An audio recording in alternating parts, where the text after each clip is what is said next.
Hey everybody, good morning. Welcome back to another meaningful Monday. I hope you guys had an awesome weekend and are ready to attack the week and have a good week. For me, honestly, the last week was kind of a meh week overall. I wasn't a huge fan of the way that it ended up, to be honest with you. But you do the best you can and try to make the most of what you got, right? And so you don't always get what you want. And I think that's what happened last week for me.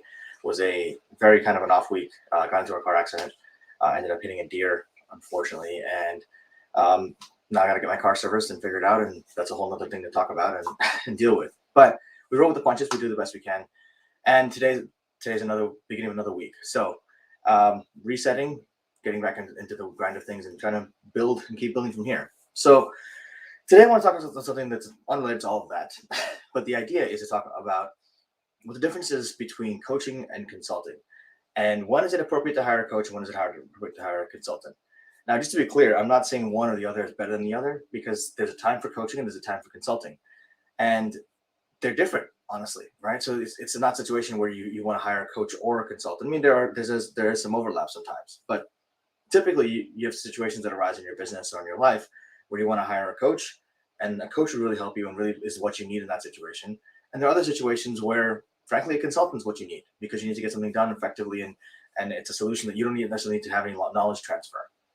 So we'll talk about that distinction right now and let you know why it might be helpful for you to hire a coach sometimes and why it might be helpful for you to hire a consultant sometimes. So first, let's examine. I can't talk right now. I apologize. Let's examine the nature of a coach. A coach is someone who is going to ask you a lot of questions. The question why is going to come up a fair amount, or what are you trying to accomplish here, or taking a step back. They'll keep taking steps back or going deeper into the problem that you have, and really get under the hood of what's going on.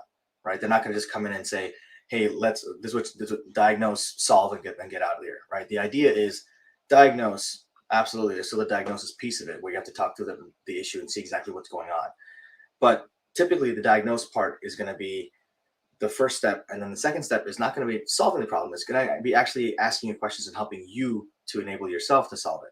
So coaching is really about empowering the client, right? It's asking powerful questions. It's inquiring why. It's more towards the inquiry side of things rather than the advocacy side of things. Coaches typically don't give advice. And you hear folks.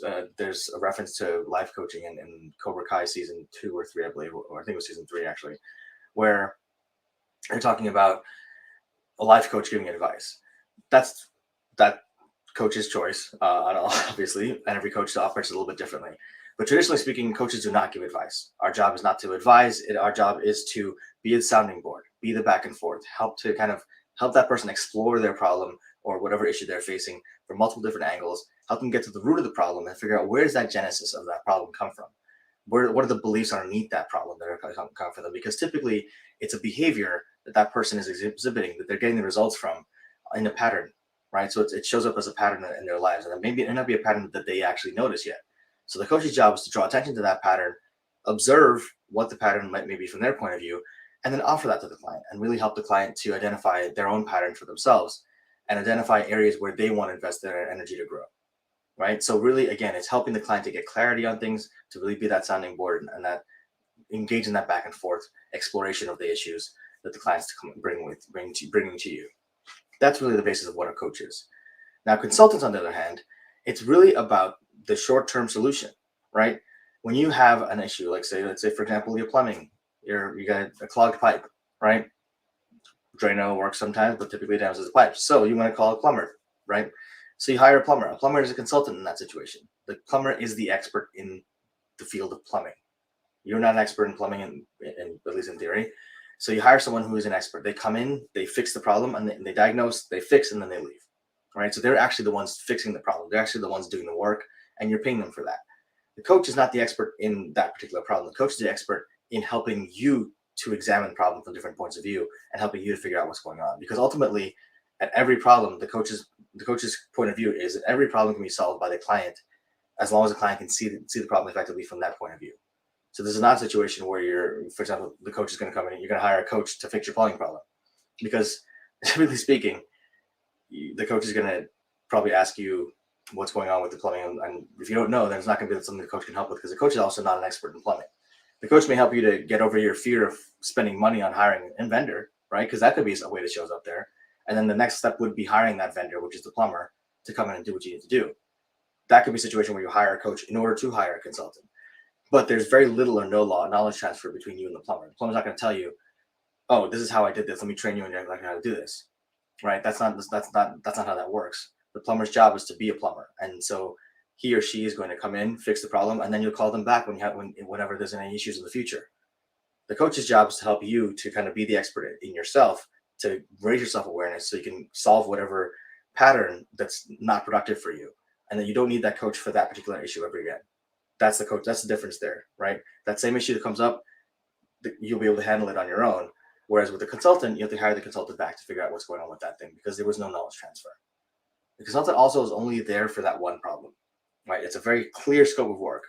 I'm here to clear the drains. That's it. It's going to be done, and then I'm out of here. If you have other stuff to go out that's going on, that's absolutely fine as well. You can let them know, obviously. But that consultant or that plumber or whoever else is you're hiring is going to be there for the scope of that particular question. With coaching, it could be a lot broader scope, depending on what's going on, depending on how your issues manifest, what the patterns are in your life, what your beliefs are. Exploring those patterns can be pretty broad sometimes. And so that's why the scope can be a little more formalized in terms of the actual consulting engagement. So going back to the original question, which is when do you hire a coach, when do you hire a consultant? If you're looking to develop actual skills, you don't hire either one. You actually probably want to hire a trainer or an educator. But if you want to integrate those skills into your day-to-day, if you've just done a really big training for your staff, for your leadership on diversity, equity, inclusion, for example, which we'll have another conversation about that because frankly, short-term trainings don't work for those. But anyway, let's say you just did one big one and you really want to make sure that the folks who take part in that training are able to integrate that into their work, into their day-to-day. That's where you would hire a coach, not a consultant. The consultant can come to do the training, to actually, conduct the actual training or whatever, or seminar if you want to. But there's some coaches who do that as well. Like that's where that overlap thing comes in. You can hire either one for that. But for the after work, in terms of the integration of that knowledge into their day-to-day, that's where a coach would come in, because a coach would come in and examine and work with each one of those participants in the program to say, hey, as you're doing this work, what's coming up for you? What are you remembering from the training? What are you noticing from this? How do you want to integrate this into your own training, into your own day-to-day, into your lives? Because that's really the question that's going to come up a lot of times. And it's a values question. It's a beliefs question.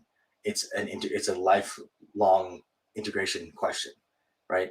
You're making a long-term transformation. And that's where something like a coach would come in and really be able to make that difference. A consultant won't be able to make that lifelong transition with that person, because that doesn't involve the consulting idea. It's really a matter of coaching that person into it and helping them to examine themselves and integrate that work, that knowledge, those new skills, new knowledge into their day-to-day in a meaningful, authentic way. That's where the coach comes in and helps that. So that's an example of where you can hire both. You can hire a consultant for the actual training, and then you can hire a coach to integrate that into the folks' day-to-day work. But when is it clear cut? When do you say you definitely want to hire a coach or definitely want to hire a consultant? Well, like I said, there's a good amount of overlap sometimes, depending on the concepts. But if you want to do something where it's a very targeted, very short-term situation, like you want to do a training on a new Excel or on a new piece of software you've got, that's a consultant, right? If you want to come in and say you want to do a culture shift, a workforce shift in terms of the way your company operates, you want to do leadership development across the board and make sure your leadership team is all aligned. You want to make sure that folks on your team who are new to leadership are able to adapt to those kind of things. That's where, well, actually, that latter one is probably another one of those kind of hybrid situations where you get a coach and a consultant. But other than that, those other ones are where you want to do a coach. You want to bring in a coach because a coach will be able to work in a longer term engagement, really dive into the beliefs, values, actions, and then take those and get new results in there. That's where you really want to get the distinction in there. So to sum it all up, I know I said a lot just now, but to sum it all up, consultants are very good for specific targeted engagements, situations where you have a clear problem that you need to solve, you know exactly what it is, and you want to get that taken care of, and it's a very in and out situation, right? A coach is where it may not be as cut and dry exactly what needs to be done. You're seeing a pattern, maybe you want to identify the pattern, you want to figure out what the situation is, and you want to be able to create some long-term growth and transformation in people, in culture, in the organization. Now, the other thing to think about is coaching is not just a solution to a problem. It can also be a very proactive solution. Consulting typically is in response to a problem or an issue. Sometimes it can be also proactive as well, but coaching is much more often proactive than consulting is. For example, you have a new leader who you just promoted to a leadership role, or you're just preparing to promote that person to a leadership role. Let's say you know that the CFO of an organization is going to be resigning at the end of this year. And you have someone in mind that this person, hey, this has been the person that CFO has been grooming for a long time in terms of knowledge transfer. And you really want to make sure that they're supported and that they have the leadership ability when they move into that role to move in seamlessly. That's where you would hire a coach. You're being proactive about that person. Have that coach work with that person on their leadership development, on their beliefs, on their values, to make sure that they're integrating those things into their lives and effectively changing the way that they look at themselves. Because identity is a big piece of making that kind of a culture or that kind of a role shift. Involving that kind of a change in responsibilities, change in leadership level, and just a promotion like that in general, people tend to have that kind of make the adjustment a little bit more difficult than it actually needs to be. And so a coach can help ease that adjustment. And so you bring the coach in to support that person as they make that transition, because it can be a very broad and very vague conversation around that situation. With a consultant, you may come in and have them do targeted trainings along the way to say, okay, you need to know that this piece of software, you need to know these kind of regulations, or you need to be able to do this kind of compliance work. And that's a very targeted situations. That might even be able to be done by the CFO, him or herself. But when it comes to the actual coaching and helping that person to adapt to a new level of leadership, that's where a coach would come in and really be able to make that change, help that person make that transformation proactively. It's not always in response to a negative situation. So think about that for a moment as well. When you're thinking about considering whether you want to hire a coach or a consultant, coaching allows you to be a lot more proactive a lot of times. And consulting can be, but typically it's in response to a problem you want to get solved quicker than rather than not. The other thing I'm talking about is that quick mentality, the results, how fast do you want results? Now, I'm not saying coaching is slow or consulting is fast or vice versa for that matter, but I will say that it depends on the situation. So if you're looking for a situation if you have a situation where you need results really fast and there's a problem to be solved and you want to identify what the actual concern of that problem actually is, what the underlying issue might be, you're probably going to need something more along like in a hybrid approach, honestly. A consultant who knows how to coach and really knows how to get underneath the hood and see what's the underlying issues are. Because if that situation is as serious as it is, you don't want to just solve it. You want to figure out why it happened to begin with. And you want to make sure that you don't do that same situation again and make the same mistakes. That's where a good consultant who has the ability to have coaching skills would be able to make that conversation, would have that conversation with you and really examine that problem. But if you want to have results for a very targeted situation it's an outside situation, never going to happen again, consultant's pretty much where you want to go. Now, after the fact, if you want to get a coach involved and figure out, okay, how do we make sure that we are integrating this new solution into place. We want to dig underneath the hood and say what happened here. How do we avoid this in the future? That's where the coach would come in, because the coach is digging deeper than the surface level. Consultants typically go on the surface level and fix things so you get better results off the bat. The coach really delves into the nitty gritty and says what's actually happening here, what's happening underneath a couple levels deeper, and really getting a solution at the core. So think of it as you have the earthquake, what happened at the bottom of the ocean to cause this earthquake, versus, oh, look, the ground's rumbling a little bit. Let's fix something with that. Let's build a house that's on stilts or has a little more of a shock absorber in there. Those are going to be the different approaches there and seeing what's going on. So with that, I will close because it's been about 13 minutes so far, 14 almost. Wow. I hope you guys enjoyed the video today. I hope it was really helpful for you. Thank you guys for staying with it. And I will talk to you guys on Thursday. I believe I have a stream on Thursday, but if not, we'll see you guys soon. If you have questions, comments, please do leave them in the comment section below. I hope this video was helpful for you. Like I said, if you know someone who this video might benefit, please share it with them. Let them know that this content's out there. And if you have questions, please post them in the comment section. Let me know what you guys want to see. Let me know how this content is hitting you.